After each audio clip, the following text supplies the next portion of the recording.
When I think you're in your early 20s, your body is still developing. Some guys, it happens at 16 where they're 6'7" and ready for the National Football League. Sometimes you just have these freaks of nature where that is the case. Even if you have maybe height or you have some muscle mass, you're still growing in some capacity, and there is different stages of shape or standards of shape too. It's just something where the player needs to feel comfortable in whatever arena that they're in.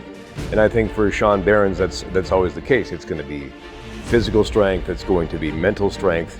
So I think for him, especially missing out an entire year, it's been 8 months now since the surgery to his knee, I think you have to just walk in baby steps. You can't imagine these huge lunges to where you want to go. If Gabe Landeskog's story tells us anything, it's that you can't imagine step 4 because you need to get to step 2 and 3 first. And I think Landeskog's trials and tribulations could help somebody like Sean Behrens in a huge, huge way.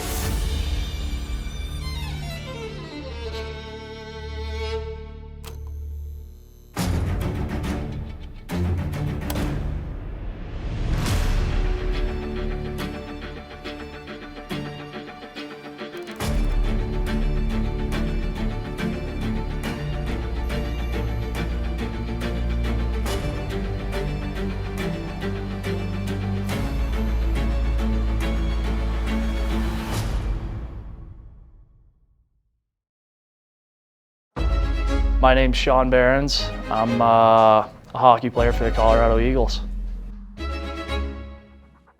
Def Camp's a place to learn and kind of sharpen up your skills.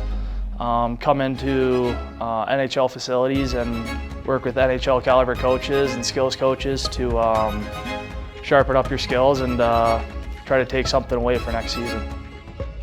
It's a great week to learn something, but also have a lot of fun and enjoy your time here. Sean Behrens seemed to be on a lot of people's radar before he was drafted by the Avalanche, and with Sean Behrens, he fits what used to be the mold for the Avalanche when they selected defensemen, sort of smaller type, puck moving.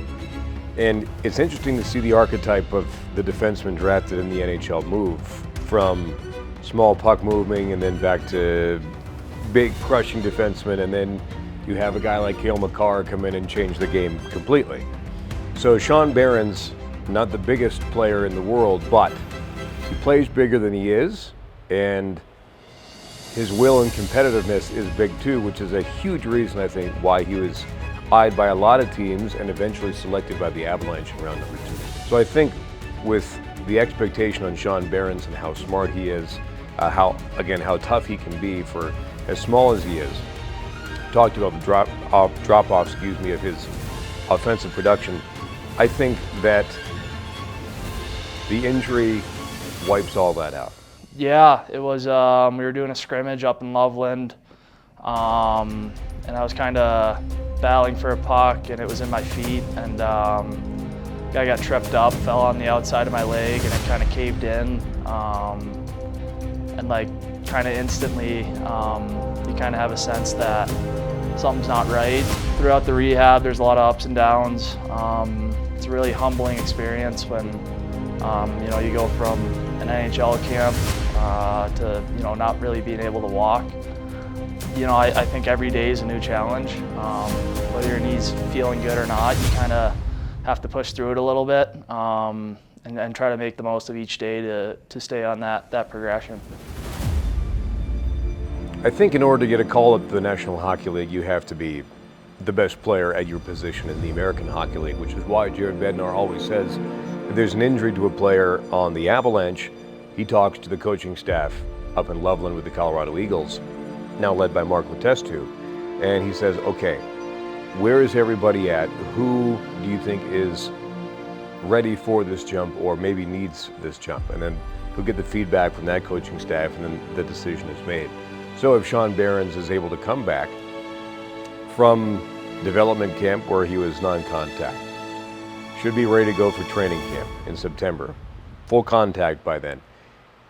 if he's able to learn the speed of the American Hockey League, which again, he was supposed to get his first taste of last year, but if he's able to do that and keep up with it, then I think he would be a prime candidate if the Avalanche need a call-up, or a sixth defenseman perhaps.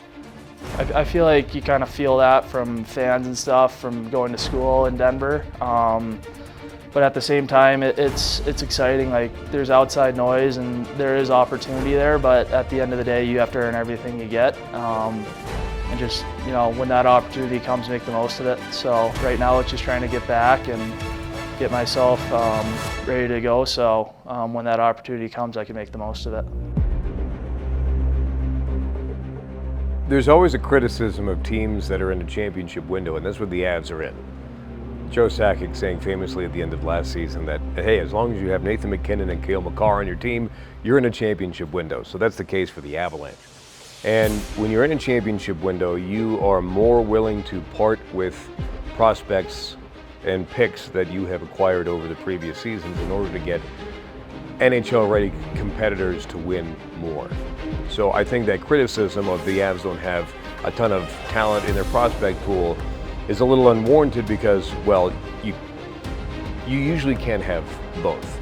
But because they are in a window to win another championship, this is their 30th season in the National Hockey League, I think the criticisms of the Avs don't have any picks or prospects need to go away, because this is a situation where you have all the chips in on the table for the next couple seasons, and the time for the Colorado Avalanche is now to win.